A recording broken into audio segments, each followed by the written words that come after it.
বেলাল কার জন্য দুনিয়াতে থাকবো রে? আবু বকর কি খবরটা জানে রে? কয় না না, আবু বকর খবরটা জানে না। ওমর কি খবরটা জানে? কয় না, ওমরও খবর জানে না। ওসমান গনিরে খবরটা দিছুনি? কয় কোন সাহাবী খবরটা জানে না। বেলাল পাগল।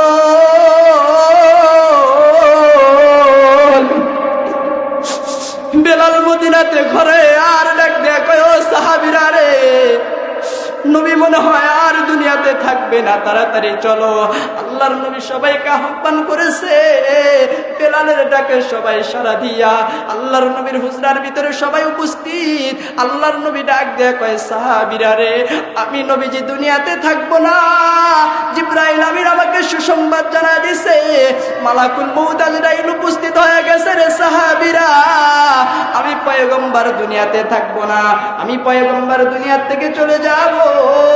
ও সাহাবীরা, তোমাদেরকে একটা কথা বলতে চাই সাহাবীরা, আমি পয়গম্বর 63 বছরের জিন্দেগি কাটাইছি। সাহাবীরা, তোমাদেরকে একটা প্রস্তাব আমি পয়গম্বর দিতে চাই এই মুহূর্তে।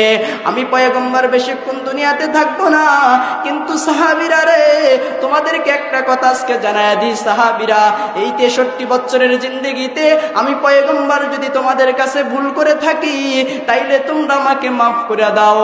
আর যদি তোমরা কেউ আমার কাছ থেকে কিছু পাও, তাইলে এই মুহূর্তে আবদার করো, আমি পয়গম্বর ঋণটা পরিশোধ করে কবরে চলে যাইতে চাই। কোন সাহাবী কোনো কথা বলেন না। হযরতে আবু বকর ডাক দেয়া কয়, পয়গম্বর,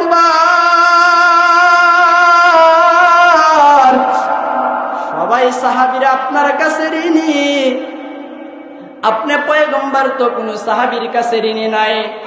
আমি আবু বকর আপনার কাছে ঋণী, বেলাল আপনার কাছে ঋণী, ওমর আপনার কাছে ঋণী, ওসমান গনি আপনার কাছে ঋণী, আপনার জায়েদ আপনার কাছে ঋণী, প্রত্যেকটা সাহাবী আপনার কাছে ঋণী। আল্লাহর পয়গম্বর আবার ডাক দেয়া কয়, সাহাবীরা রে, তোমরা যদি আমার কাছ থেকে কেউ কিছু পেয়ে থাকো, এই মুহূর্তে আবদার করো রে সাহাবীরা, আমি তোমাদের ঋণটা পরিশোধ কইরা আমি পয়গম্বর কবরে চলে যাইতে চাই। কিন্তু কোন সাহাবী কোনো কথা বলেন না। নবীর সাহাবীদের ভিতর থেকে একজন সাহাবী দাঁড়ায় গেছেন, নাম হলেন হযরতে ওয়াক্কাস রাদিয়াল্লাহু তাআলা আনহু। তারা ডাক দেয়া কয়, আল্লাহর নবী গো, সকল সাহাবী আপনার কাছে ঋণী, সকল সাহাবী আপনার কাছে ঋণী, কিন্তু পয়গম্বর আপনি হলেন আমার কাছে ঋণী। সাহাবায়ে কেরাম, আচ্ছা